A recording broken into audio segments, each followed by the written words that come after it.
Christ. Yeah, that's fine. All right, I'll draw. That is terrible. Battle phase. Yep. Hit in. Yep. Damage set per game! Double collude! You asshole! You are so crazy, bro! Oh my god! What's up YouTube, SpeedYGO here, and today I'll be bringing you guys another deck profile. You guys have been asking me for months to upload another Blackwing deck profile, and I'm finally going to deliver it today. I'm sorry it took so long, but honestly, the truth is I haven't really played the deck since the last video I posted on it. Basically, it's kind of the general consensus with Blackwing players online right now that the most competitive way to play the deck is sort of this Kali-Yuga turbo build. I'll put a quick deck list of it on screen right now so you guys can just see what I'm talking about. But basically, I was playing this deck for a little bit, and while it wasn't really bad, for the lack of a better reason, it just wasn't really that fun. Like the name implies, basically the deck focuses on turboing out Kali-Yuga on your opponent's turn to effectively end their turn by locking them out of monster effects and nuking any back row they try to use to defend themselves. And while it was fairly consistent at pulling it off, like it was really consistent in doing so, that's all it does. If your opponent stops your combo, you don't really have any plan B, and if they don't stop the combo, you basically FTK them. Doesn't sound fun, does it? So yeah, I mean, I kind of took a break from the deck just to explore other decks in the format, like you've seen with the couple videos that I posted before this, but I guess I couldn't stay away, could I? I finally got back into the lab to build this version, and I gotta say, I absolutely love what I came up with. I've been testing this deck basically non-stop for about a week now, just having an absolute blast, and I gotta say, it's probably one of my favorite builds that I've ever come up with while playing this deck, so I'm really excited to share it with you guys. So without wasting any more time, let's just get right into the deck profile. So we're going to kick off our main deck here with, of course, 3 copies of Simoon the Poison Wind. I mean, I've basically said everything there is to say about how good this card is already. The only thing that you could do to really make it better is make it searchable, and I mean, wouldn't you know, there is a card coming out in, I believe, Burst of Destiny called Small World, which has the ability to search out Simoon, and that's a really cool interaction. I've actually been theory crafting that kind of deck, a Small World Blackwing deck on the side, so if you do want to see a profile in the future of that Small World Blackwing deck that I've been working on, do let me know down in the comments, and I'll be sure to make a video in the future on that. Next up for our level 4s, 2 Auster and 1 Zephyros. So I've basically been through every kind of build with this deck and all kinds of ratios on Blackwings, and I've pretty much figured out, I'd say, the ratios for the main deck Blackwings by now. But these 2 are always the ones that give me the most trouble. I never know whether to go more heavy on Auster or more heavy on Zephyros. Typically I lean more towards Zephyros because I do think it's a more impactful normal summon with the way that the combos work now. Just being able to get this card in rotation is really good no matter what. But you'll see in a bit with the other ratios that we're going for in this build that Auster actually does play a bigger role, and having more than 1 copy of Auster in this build I do think is really advantageous, so that's why we're going with this in this build. Next up, the rest of our level 4s playing 3 Chris and 3 Bora. Pretty self-explanatory. I mean, we're still fairly rank 4 focused, being able to turbo out our 4 Strix, so we're maxing out on our level 4s, again, pretty self-explanatory in builds now. Next up, I'd say, is probably the first controversial pick in our ratios. We're playing 3 Gust and 3 Harmattan. We're actually maxing out on the level 2s in this build, and there's actually a really big reason for that. Obviously, you guys know I like these cards no matter what. Harmattan is great. Just free special summon, level modulator is really good, and Gust is a great starter, being able to get your combo started without having to commit to a normal summon, which is always really good for this deck. But the reason that we're maxing out on both in this deck is will actually become apparent with one of the cards that we're playing in the extra deck that you'll see later. Rank 2s are actually pretty good in this deck as well, it seems. So you'll see when we get to the extra deck, but the reason that we're maxing out on these level 3s, or on these level 2s, sorry, is because of that card in the extra deck, and because we're maxing out on the Harmattan, that is actually ultimately one of the reasons that we are playing double Auster in this deck.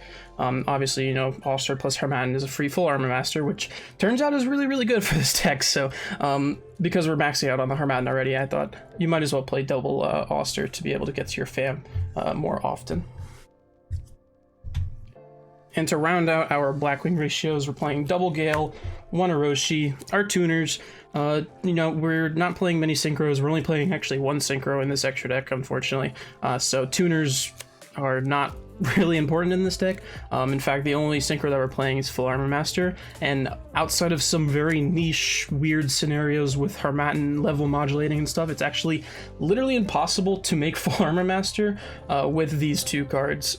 So, I mean, but still, they're still free special summons, so they're obviously still really good, but we don't need to max out on these because tuners are not very important. Next up, we have our honorary Blackwings, the one Raider's Wing, one Strangolanius, and one Caligo Clawcrow. These two are still really good level 4s, really good combo pieces, being able to search these off of your 4-strix to keep your combos going. And then Crow is just another level 2. Like I said, we're already maxing out on our Blackwing level 2s. Having another level 2 to access our rank 2 pool in the extra deck, like we'll go over later, is just really, really good again. And it's also just a nice Dark Wing Beast extender. Next up, our Phantom Knights engine, one Cloak, one Boots. Pretty self-explanatory. We're still going with the Phantom Knight stuff in this build. I see a lot of builds opting to cut the Cloak. In fact, I did in a couple other builds that I was playing with. But in this build, searching out our Boots and using Boots as a combo piece is actually relevant in this deck. So that's why we are playing the Cloak. And to round out the monsters, our only hand trap that we're playing in the deck, we're playing 3 Ash Blossom. Only playing one hand trap in this deck, might as well play the one that hits the majority of the decks in the game. Moving on to the spells, 3 Black Whirlwind, self-explanatory. If you're not playing 3 of this card, you're probably not playing Blackwings. The 1 PK Force, only opted to go for the 1 rank up magic in this build. We only need the 1, really. It's a key combo piece to rank up into our Arsenal Falcon going forward. But we're not doing any sort of Kali Yuga shenanigans, so we just need the 1 rank up going forward. 1 Call by the Grave. A friend of mine told me the other day when I was showing him this deck that if you as so much as sneeze on this deck, it dies. So we do need as much hand trap protection as possible. So Call by the Grave is really good. Konami, please bring this card back to 3. It just hurts rogue decks. Next up is probably something that our budget players will not like to see. 3 copies of Triple Tactics Talent. I know what you're thinking. This card is $130 a piece right now. Obviously these are proxies. I don't even own a playset of this card. But in testing this deck online, okay, like I said, if you so much as sneeze on this deck, it folds over and dies, okay? So having a card like Triple Tack that does so much in terms of drawing into cards for combo extension, ripping cards out of your opponent's hand to stop their plays if they end up stopping your plays, and then also going second using this card to remove interruption from your opponent's board. This deck, like, while it does struggle playing through a lot of interruptions, it can, in certain scenarios, especially going second because you don't really need to full combo going second, it can bait out negations. And it can bait out interruption on your opponent's turn. So say your opponent sets up a board of like an Appaloosa and then like something else. As long as they use one of those effects, you can use your Triple Tack. You can bait out one of those effects and then use your Triple Tack to steal like the Appaloosa or something like that. So then whatever is remaining on their board that would interrupt you, you can take that going second. And so like this card, obviously all 3 effects that this card is based on, they're all banned for a reason. They're all really, really good. And you know, I mean, at this point, we're just praying for this card to get a reprint of the Megatins, fingers crossed, hopefully. But I mean, the good thing about this deck is that the rest of the main and extra deck you can build for 50 to 75 bucks. So a card like this that is rather expensive, obviously you can sub it for something like a hand trap. There is really no budget alternative, I would say, for this card. It's just so powerful, obviously. But if you can't afford this card or you don't want to play it, you can slot in some hand traps, like an Infinite Impermanence would be good, or an Effect Veil or something like that. But I do think going forward, this card should be played in the deck at all times, especially if you're playing in an online format. You don't have to spend $300+ on the playset of this. Definitely slot this in the deck for sure. And to round out the main deck, we have our Phantom Knights traps, the 1 Shade, and the double Fog Blade. Opting to go for double Fog Blade in this build just because, I mean, even if you draw it, it's just an extra negate to add to your board. And another thing that's really cool is that with the combos, the way that the combos work, if you end up drawing your Shade or your Silent Boots in your opening hand and you're still able to go through your combo will actually end on whatever the full combo is. With the extra Fog Blade, you'll have the double Fog Blade. So normally our combos only end on a single Fog Blade, but if you draw the Shade or the Boots, you'll end on double Fog Blade, which is really, really cool. Just a nice addition to the end board. So moving on to the extra deck now, we're going to start off with our links. We're playing double Y-Strix. I'm telling you guys right now, listen, I've been playing this deck for a long time. This card is so ridiculously good. Please don't play one of these. Play at least 2. I would play 3 if I had the space to. Just, I'm telling you, this card starts all your combos. It's basically the main win condition of the deck, and a lot of the times when you're playing against people and they don't know what your deck is doing, and they see you summon a card that says special summon a monster from your deck, they will hand trap it 100% of the time. If they have, if they have an Ash, if they have a Veil, or they have an Imperm, they're going to use it on this 9 times out of 10, I'd say 9.5 times out of 10. And unfortunately, the unfortunate thing about Y-Strix is that it says it only triggers on Link Summon. And we don't have any way to recur it in this deck. We're not playing Chaos Face as much as I wanted to. We're not playing Avarice. We're not playing anything that can recycle this from the grave back into the extra deck. So if you Link Summon this card and it gets hand trapped and you're only playing the 1, that's it. You don't get any more activations of this card for the rest of the duel. And just, I think a card like this that brings so much power to the deck, you should definitely be playing more than 1, especially just, if not just for that instance where the first one does get hand trapped or something like that. So I do think, especially if you're going to play this deck going forward, if you play my build, if you play a different build, do definitely, if you can, play more than 1 of this card. But anyway, moving on with the links, we're still playing the 1 Rusty Bardiche, pretty much the main win condition of the deck. This card actually has a second effect. I don't know why they gave this card a second effect that pops a card if you special summon an Xyz monster to its zone. It's really stupid, but it adds another piece of interruption to our end board, as you'll see in the combo tutorial. So, I mean, hey, we'll take it. And around other links, we have our 1 IP and the 1 Unicorn to go with it. Another piece to our end board, the IP is really, really good. That's why we need the Silent Boots as our combo piece to special summon as a free body to make our IP Masquerena, and then Unicorn's just our option to go into off the Masquerena. Another good thing about Unicorn is that it's actually dark for some reason. It's a dark attribute, so if you do end up going second and you have a Simoon line where you're locked into darks for the turn, you can actually make Unicorn to break a board, so that's also really cool. But we're going to move on to our synchros now. Like I said, we're only playing the 1, but we are playing 2 copies of the full Armor Master. Like I said, we're playing double Auster, we're maxing out on the Hermatin, we are already playing 3 Simoon. We have a lot of ways to actually access this card. There is a combo that I will be showing in the combo tutorial where we do end on this. One of the really cool interactions with this deck, like I said, we're playing double Fog Blade. One of the really cool interactions of this deck is actually summoning a full Armor Master and equipping it with your own Fog Blade. Because full Armor Master is unaffected by card effects, he won't lose his effects from the Fog Blade, but because the way that game mechanics work, the Fog Blade will still protect the full Armor Master from attacks. So your opponent can't attack, and your full Armor Master keeps its effects. So it's a really, really funny interaction that doesn't really come up too often, but it is really funny to pull off.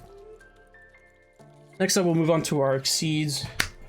We're playing the 1 Force Strix, the 1 Arsenal Falcon, and the 1 Ulti Falcon, our trio of Raid Raptor Xyz. These are really, really important for the combos, actually. Ulti Falcon, just like Full Armor Master, is just ridiculous towers monster that you could just sit on. Has the same interaction with Fog Blade, which is really, really cool.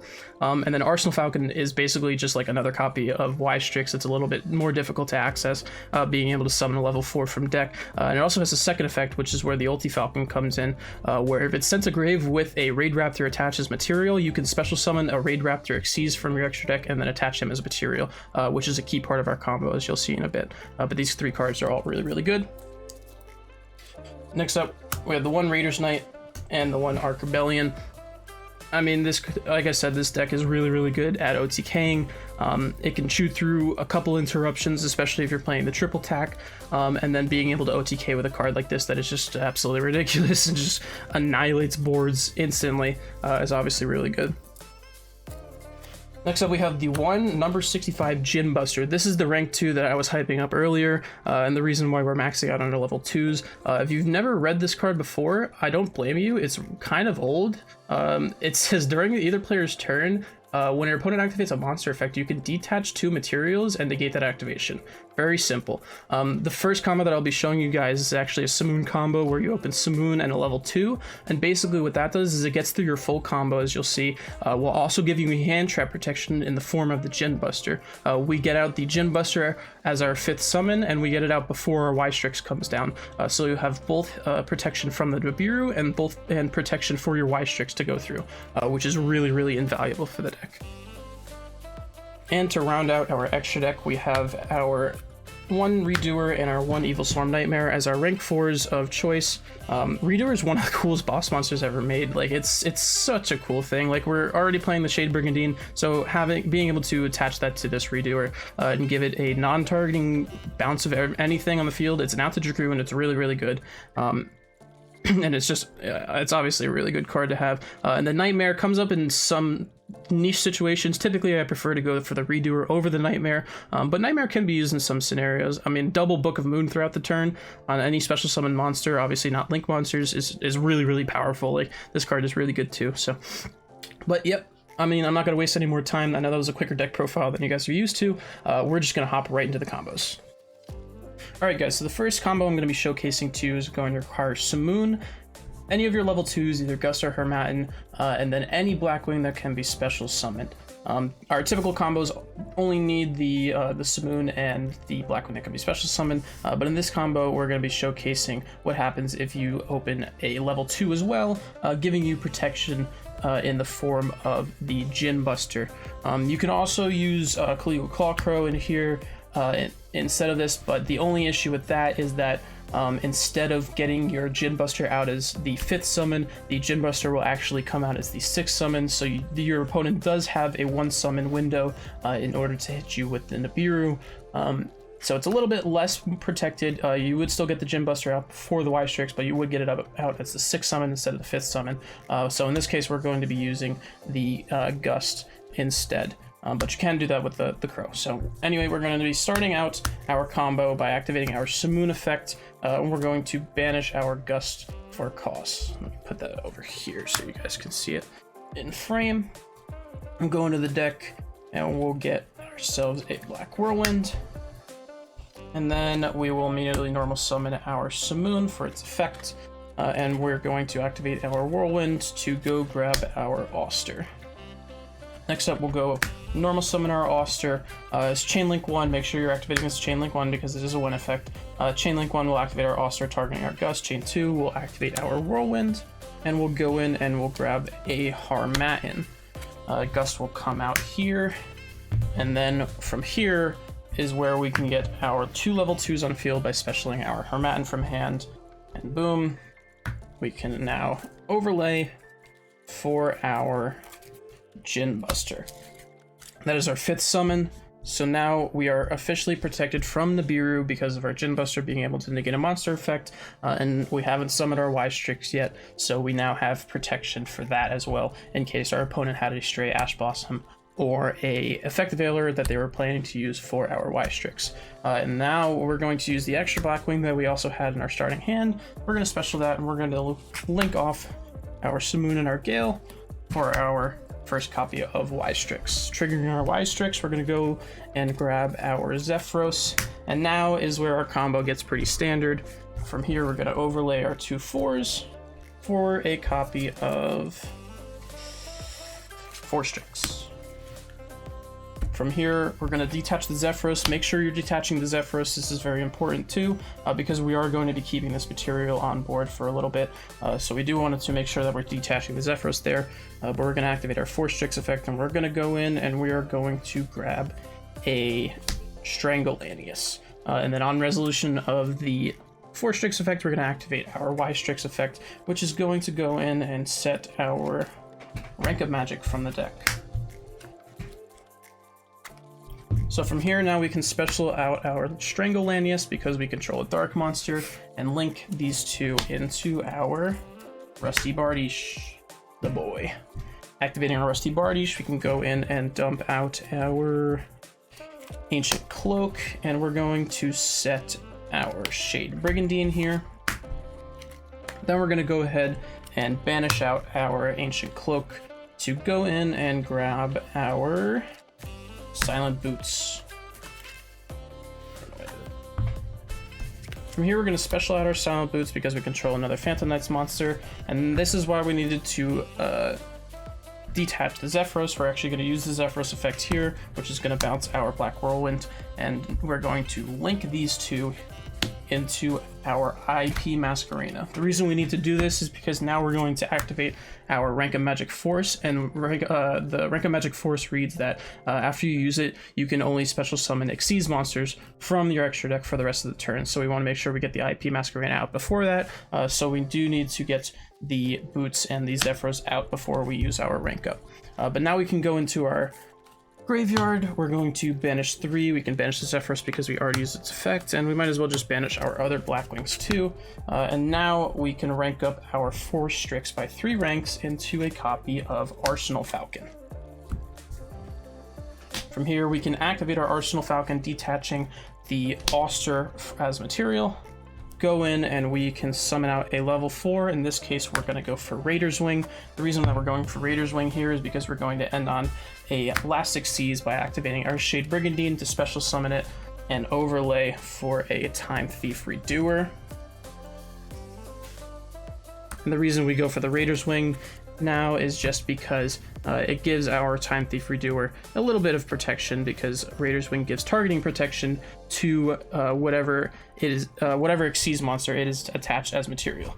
And then the last thing we're going to do for our combo is we're going to go in, we're going to banish our Silent Boots, which is going to go and search out our Fogblade. Set our Fogblade, and then this is our end board. So it's really, really cool. Honestly, this is why I love this deck so much. It's just because this end board is really, really interesting. So we're ending with at least 3 cards in the hand, because we have the Whirlwind that we bounce back, and then we have 2 other cards that we didn't use for the combo. So we're going to end with 3 cards in hand. We're going to end with 3 cards in hand, and then we have our end board, which just has a whole lot going on. So assuming we didn't use our Djinn Buster to protect us from hand traps, we still have this at the ready with a Monster Negate ready to go for our opponent's turn, and then another Monster Negate in the form of Fogblade. This is really, really cool because if your opponent has the out to one, they don't have the out to the other, assuming that they don't have both. In the case of like Forbidden Droplet or Dark Ruler No More or something like that, that would negate our Djinn Buster. It won't negate the Fogblade, so we'll still have the Fogblade up as a monster to get ready to go. And then conversely, if they have something like Lightning Storm, Harpy's Feather Duster that would out the Fogblade, we would still have our Djinn Buster ready to go with the monster negate. So assuming that they don't have both, we're going to have a monster negate ready to go no matter what. We have our Time Thief Redoer, like I said, is one of the best, most interesting boss monsters ever. We already have a trap attached. We get another card from their opponent's top of the deck at the start of the standby phase. So we already have a non-targeting spin of anything ready to go, in addition to whatever they end up giving us off the top of their deck during the standby phase.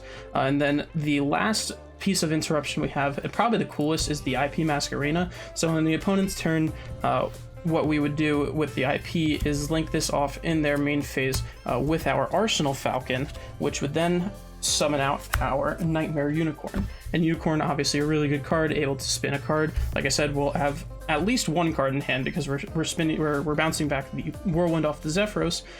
So we'll have at least one card in hand as discard fodder for the Unicorn. And now, because we linked off our Arsenal Falcon while it had a 4 Strix attached, we can actually use its second effect, Engrave, to go in and special summon an Ultimate Falcon on top of it. And this actually presents another form of interruption with the Rusty Bardiche, because we just special summon an Xyz monster to the zone that Rusty Bardiche points to. So if somehow there is any part of the opponent's board that is still left standing at this point, we now have a free pop in terms of the Rusty Bardiche. And just a tower, 3,500 attack towers still on the board with, if we hadn't used it already, a fog blade that we can attach it and give it battle protection as well. So I mean, this board is absolutely crazy. We have 1, 2, 3, 4, 5 pieces of interruption on our opponent's board, in addition to 2 other cards in our hand, which could be hand traps. You never know. It's a really cool board, I think, and it's really exciting. It's a lot more fun than just the Kali Yuga turbo builds that are going around. It's a lot more fun in my opinion. So, but yeah, that's our first combo, and let's get right into the second combo that I think you guys are gonna like as well. Alright guys, so the next combo that I'm going to show you is really going to showcase the power of Zephyros. So, say that your opening hand is a complete brick and all you open up with is Zephyros and another level 4. Say you have 3 other hand traps, it looks like your hand is absolutely nothing. Oh no, you can't access your combo. You won't get to your Y Strix plus 4 Strix board. Well, let's just see what we can do with Zephyros plus another level 4. So we're going to start off obviously by normal summoning our Zephyros and then special summoning out our Chris. Now here we're actually going to overlay these 2 real quick for a 4 Strix. We're going to use our 4 Strix really early in this combo. So we're going to use 4 Strix, we're going to detach the Zephyros here, and we're going to go ahead and we're going to search out a copy of Strangulanius. Except because we control a dark monster, we can special summon out our Strangulanius, and now we have 2 Darkwing Beasts on the field, which is our material for our Y Strix. Now we can activate our Y Strix here, and we're going to go ahead and we're going to special summon out a Bora. And because Bora is on the field, we can now use our Zephyros effect Engrave, which will bounce back our Bora to our hand. And then we can immediately, because Bora is not once per turn, we can special summon back out the Bora. And now we have the material for our Rusty Bardiche here. So you can do a couple things here.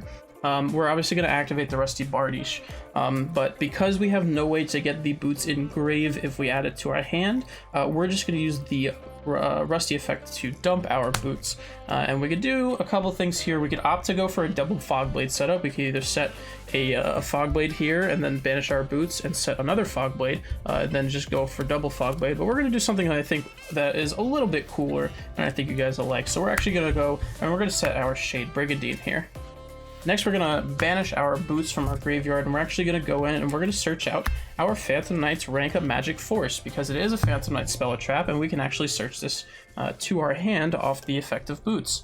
But now we're going to use our Shade Brigandine, special summon itself, and we're going to go ahead and we're going to overlay these 2 into, not a Reader's Knight, that is the wrong card, into a Time Thief Redoer. And then we're going to set our rank up, and that is actually going to be our end board. And it might look really unassuming, but I mean, for 2 cards, this board is actually not that bad. Redoer, obviously, like I said, this affects it's one of the best removals in the entire game. Non-targeting, non-destruction removal is really good, and honestly this effect alone could, if used at the right moment, could honestly end turns for a lot of decks in the format right now.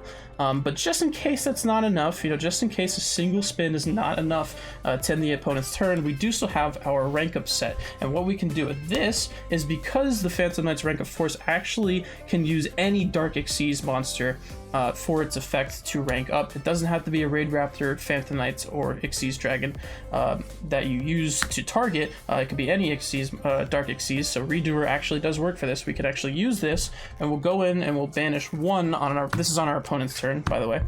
On our opponent's turn, we could use this effect, and we're going to banish 1, and then on top of this, we can summon out an Arc Rebellion Xyz Dragon.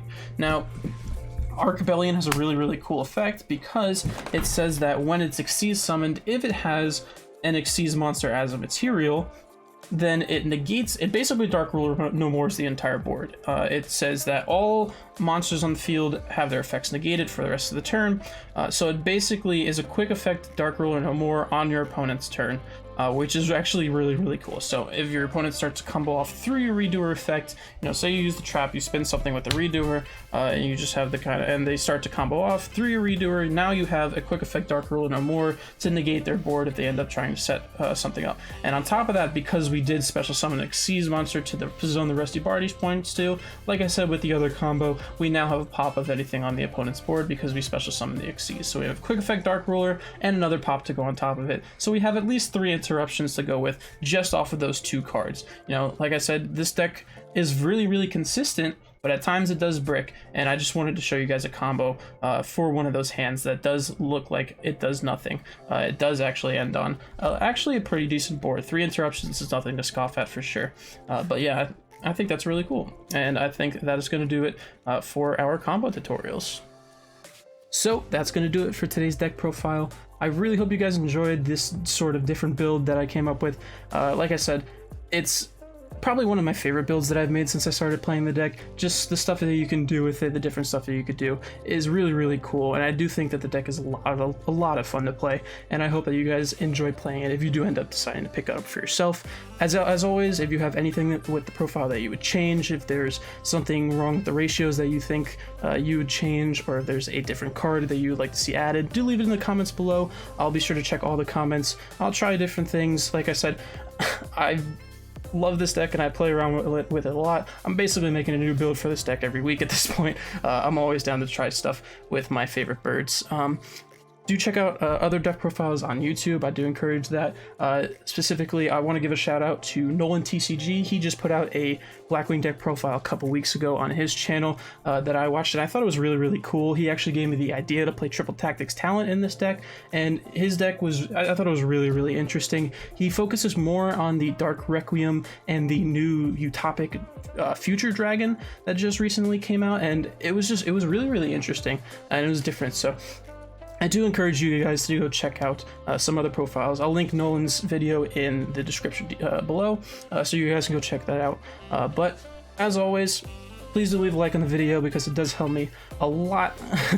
Please subscribe just so you don't miss any of the future videos that I plan on putting out. And as always, I'll see you guys in the next one. Peace!